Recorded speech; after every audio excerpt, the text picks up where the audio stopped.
Saints tight end Juwan Johnson talks about tempo and pace. Ladies and gentlemen, this is an interview after the third day of training camp. New Orleans Football is who provided the interview. Now, I want to show you a clip. So I saw this clip on Twitter, went back, found the interview, so we're going to talk about it. So Juwan Johnson kind of talks about how the Saints offense might play. So we've had some questions about what's this offense going to look like, what are they going to try and do, and he gives us a golden tidbit here. So we're going to talk a little bit of game theory on the channel today. Take it away, Juwan. One more. Oh, just is the emphasis on tempo kind of one of the bigger differences with this coaching staff so far? Yeah. Yes. I feel like it's one of those fast break offense. I mean, I think when we were doing OTAs, we were looking at Thunder and Pacers clips, and I think Kellen was really excited about the Pacers clip, and I think he was more excited about that, and he was more excited about the Thunder's camaraderie in the locker room. And I think like the fast pace sort of offense is kind of something that he's really keen into. And so I'm really excited what he has going into the offense because I know this is only a small portion of what he's putting in. All right, so that's the philosophical part that I want to key in on. The idea that Kellen was learning and taking away from the Pacers. Now we're going to do a little cross-sports conversation here, but if you watch the NBA playoffs, the Pacers basically believed, and their philosophy was, if we play as fast as possible, that means we will have the most opportunities possible to put the ball in the basket, right? That philosophy, that theory is sound, okay? The more trips down the court you make, the more opportunities you have to score, which then ramps up the amount you score, right?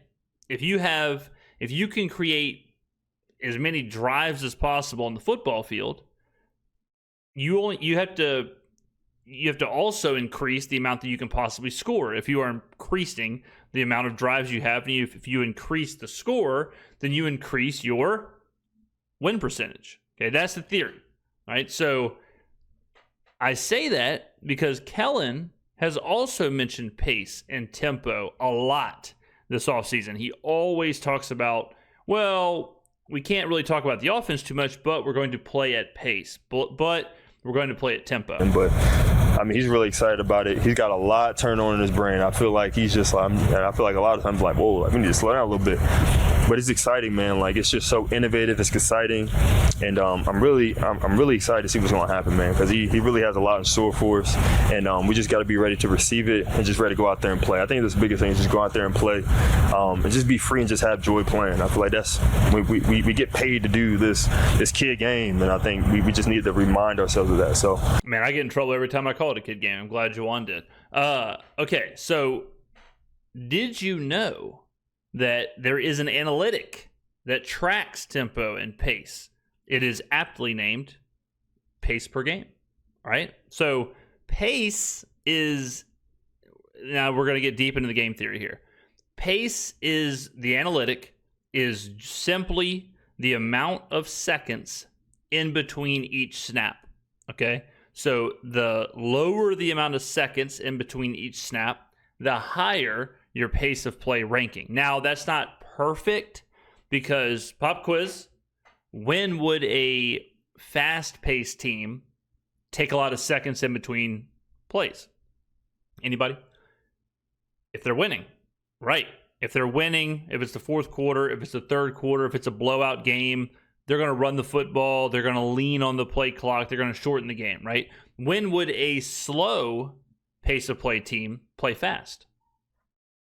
That's right, when they're losing, correct. So a team that normally wants to play slow, all of a sudden might go into hyperdrive when they're down, 2-minute warning, they all of a sudden just no huddle this, no huddle that. They play the entire game in basically a 2-minute style offense. Okay, so it's a little wonky. It's a little bit wonky. You can also, I would blend, if I was doing like a pace play ranking on my own, I would blend the rankings of the amount of seconds in between the plays, and then I would also blend that with plays per game. And I would combine those two, and that would probably be the appropriate ranking, okay? This is what Kellen Moore has.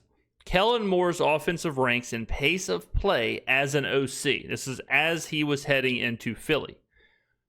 First, second, fourth, and fourth. Okay, now I've found some conflicting 2024 numbers, the Eagles ran the second most plays in the NFL last year. So you could argue, well, okay, they were second, but they also had a lower than, they were like 12th or 13th in seconds per snap, which also makes sense because they were winning so many games. They were running the football and they were killing the clock. So it kind of shows you like they're inherently a fast-paced offense, or they were last year, but in certain situations they had to end the game. All right, so I would guess if you blended it all, he would probably be top 5 again.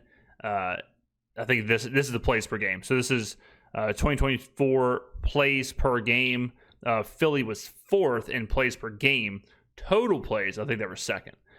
So there you go. But so that tells you that the Saints are going to play fast. The Saints are going to play with a rapid pace of play. Because you know Kellen has done that his entire career as a play caller. Why would he stop now that he's a head coach? Okay, so what does that even mean? Like, what does pace of play even mean? Like, how should you look at it, right? How can you understand it? So what it does on a base level is the Saints run more plays, or the Saints will run more plays. That then, theoretically, gives them more opportunities for yards and points, right? Easy algorithm.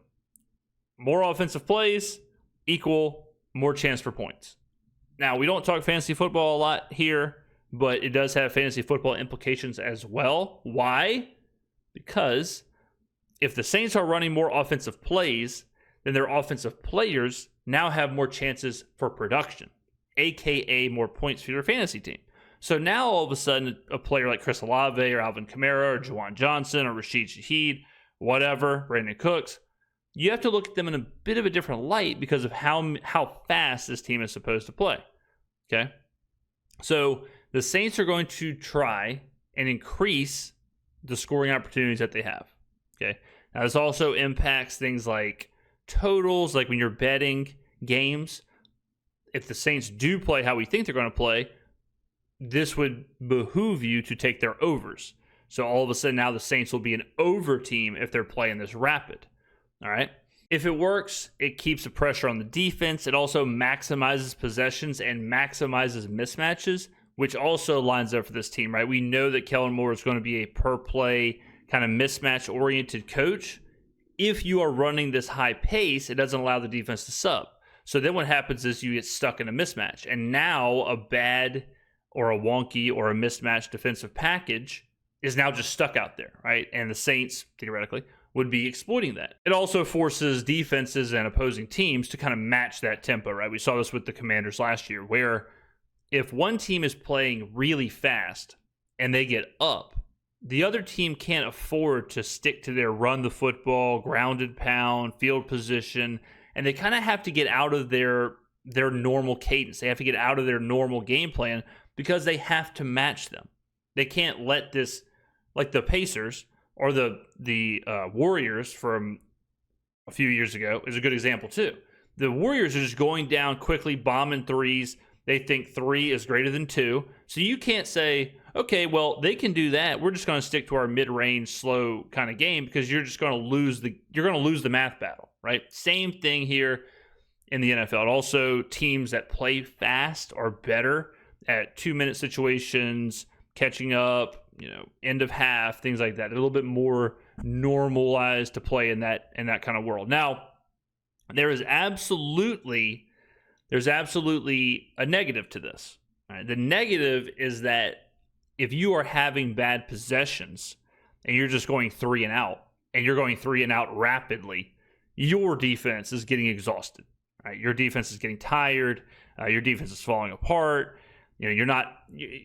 There's no point in playing fast if you can't hold on to the ball, if you can't have success, if you can't extend drives. Just like in the NBA, there's no point in playing fast if you can't score.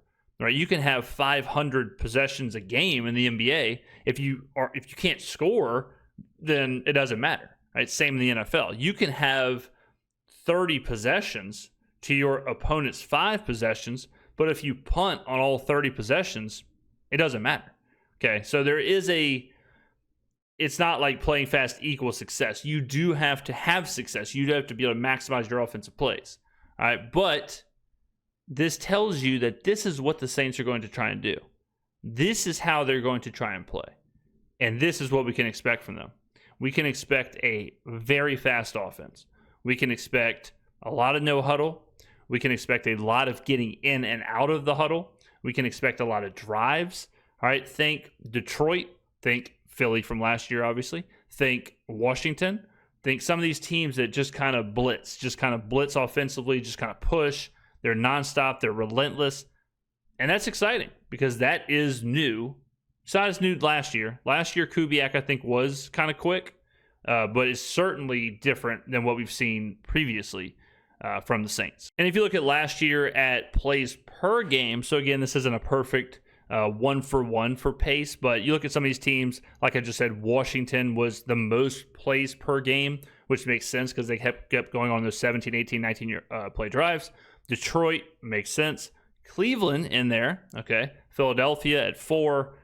Miami's in there, Cincinnati's in there. These teams all make sense, right? Kansas City, Houston. Like, these are teams you would expect and think are up there. Denver is 21, okay? So that's kind of a Sean Payton style situation, kind of how he operates, which makes sense too, right? You have Bo Nix out there. You have a great defense. So Sean is trying to scrunch the game. He's trying to make the game smaller. He's trying to suck the life out of the game. So he's probably taking up way more of the clock. The Saints were 23rd last year in plays per game. Now, is that a question of tempo, or is it a question of the defense couldn't get off the field? Like I said, there's a lot to these numbers, so you kind of have to do a bigger data analysis than just sort by plays per game or whatever. But and then you look at the bottom, Jacksonville, Carolina, the Jets. If it's always interesting when you flip these metrics around, like look at the top 10 or look at the top however many you want, and you can see these offenses and it's like, okay, that tracks, right? That tracks. Like even the teams weren't successful last year, like Dallas, it still tracks that their offense would be up here. And then if you flip it, it tracks again. It tracks that Jacksonville is bad, Carolina's bad, the Jets were bad. Like it tracks all these teams down here with the way that they play. So there you go. I mean, even the Rams, right? We know how the Rams play. The Rams run the football. They kill the clock. They play off play action. It's a slow, methodical offense. Makes perfect sense that they would be 20th in plays per game. All right. Ladies and gentlemen, I hope this kind of gives you an idea of what to expect philosophically from the Saints offense. Again, I know it's a lot of game theory. It is what it is. But I found that very interesting that we keep hearing about tempo and we keep hearing about pace. And then you look at Kellen Moore's history and it shows he has always prioritized pace. He has always prioritized pace of play as a play caller. Again, first, second, fourth in the NFL. All right.